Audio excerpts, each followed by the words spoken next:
Hey there, it's me Lauren with Bold Notion Quilting, and I wanted to just do a real quick live stream on just some different kinds of quilting on a dinnerplate dahlia quilt. So this is a Judy Niemeyer pattern, and it's got a lot of different things going on, and I thought it would be fun to just kind of show you my double ribbon candy in here. And I'll be using a 60 weight glide thread to do my ditching on my lines as I go. So I just wanted to give you kind of an idea of a quilt path so you can watch me work. You'll see I pulled out some pins. I do have some various pins because I ditched most of the quilt before I started actually quilting it, and I just didn't need to do a monofilament clear thread in here as I was going, so I left it for my 60 weight threads because it was thin enough that you don't really see it as you're working. It kind of blends. If you're interested in looking at the different colors of 60 weight thread, in the description below there's a link to my website and shows you the different 30 or so different colors of glide that I carry. So what I did was I was working my way up, so you can see how I've got these ditched these slim lines here, and then I've got the ribbon candy. It's like a double ribbon candy. And so as I'm working, I go down, do my ribbon candy up, and then I come back down and work up and down. So I'm going to show you that here. So I just come up and I do kind of like a figure 8.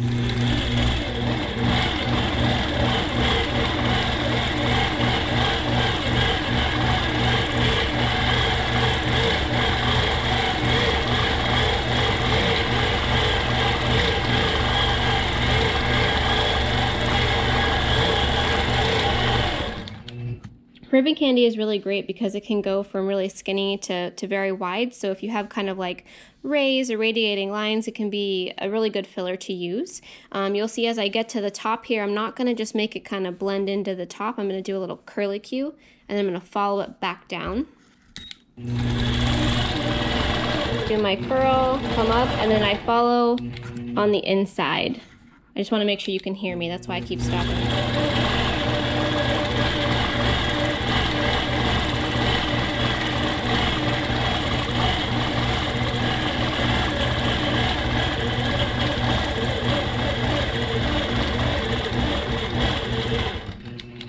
Funny, I always joke I don't actually learn the most efficient quilt path till I'm about done with my quilt. So now that I've got my ribbon candy in there and the space is filled, I'll just work my way over. Go right up that line.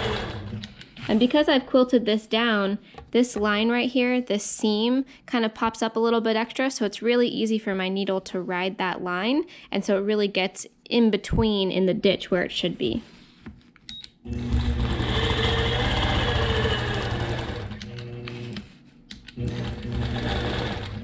Okay, and so I'm going to move into my next one. So we're going to come down here.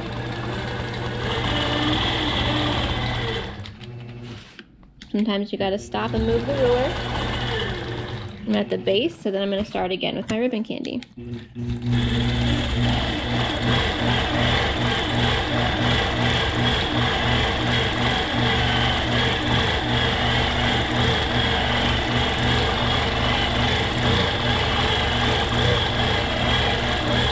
Curlicue.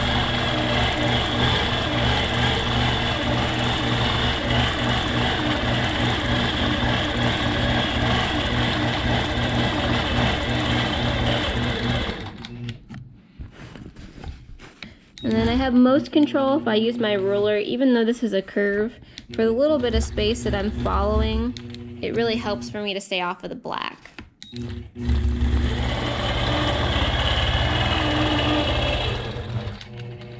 And then I just repeat as I go. And like I said, there's a couple pins in here because this whole area was unquilted and I had to kind of roll back and forth. I didn't want a bunch of unnecessary shift. So follow that back down.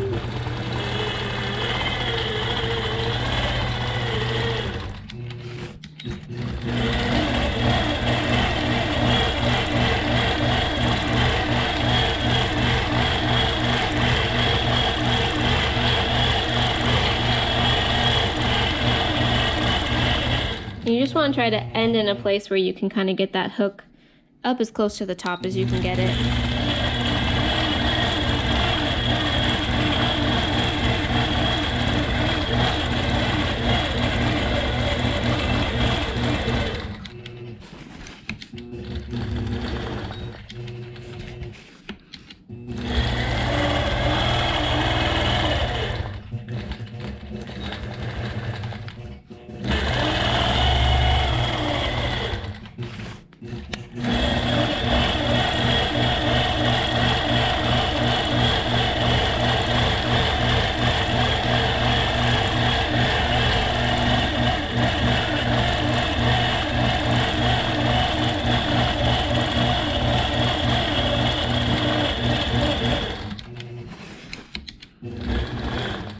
about to end up in a space back here where we've got a petal kind of coming out into our quiltable area.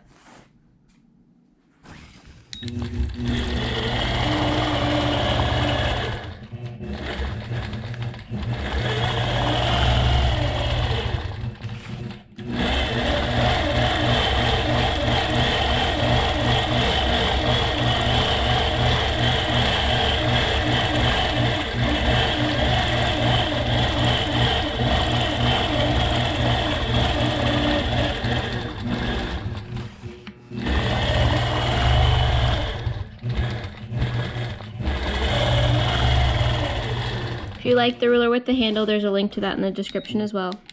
So now we're coming into an area here where it's kind of cut off and we've got this kind of leaf happening. So what I would do is start from the leaf, okay, and I would go down and come back up and just make it look like it melts in there.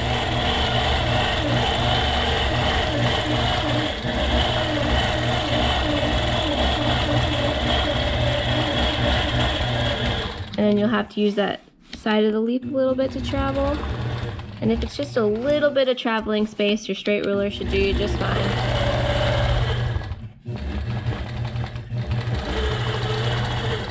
For something like this, where it's sucking up a lot of the space, I just try to make it look like it's invisible back there, if I can help it. Get one or two good ones. And I do that by doing kind of an M shape.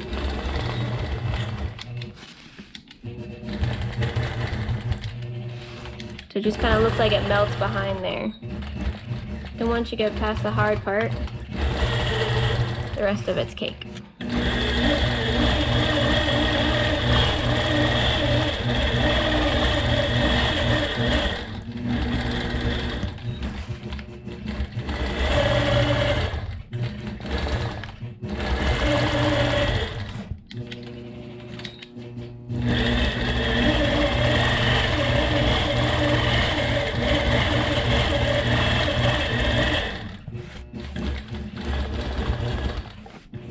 Last one. So for this teeny tiny one, I don't even really try to make it look like a full ribbon. I just do a hook. Have it have the same top as everything else. Backstitch those threads a couple times and then cut the threads. If you're anything like me, you have no idea where your scissors are. So you can get a good look at that. So see how you can see all of that in the light? And then what it does is, I'm not sure how you can see from this angle, but these little red parts, they really just pop up off the top with a 3D effect. Oh, found my scissors.